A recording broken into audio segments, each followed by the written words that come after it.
Before I talk about the productive discussions that we had today and the agreement we just signed, Jin, if you'll allow me, I'd just like to briefly address the presence of the Chinese surveillance balloon in U.S. airspace.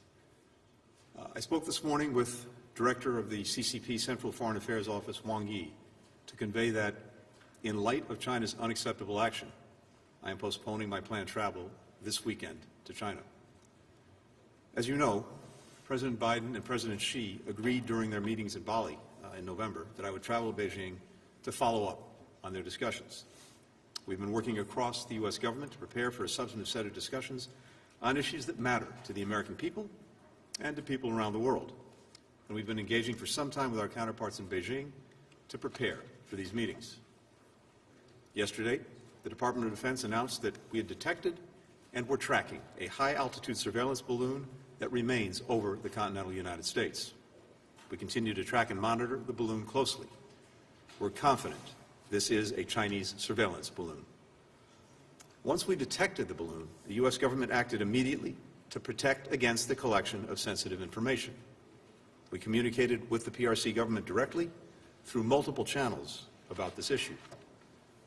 Members of my team consulted with our partners in other agencies and in Congress. We also engaged our close allies and partners to inform them of the presence of the surveillance balloon in our airspace. We concluded that conditions were not conducive for a constructive visit at this time. In my call today with Director Wang Yi, I made clear that the presence of this surveillance balloon in U.S. airspace is a clear violation of U.S. sovereignty and international law, that it's an irresponsible act, and that the PRC's decision to take this action on the eve of my planned visit is detrimental to the substantive discussions that we were prepared to have. I told Director Wang that the United States remains committed to diplomatic engagement with China and that I plan to visit Beijing when conditions allow.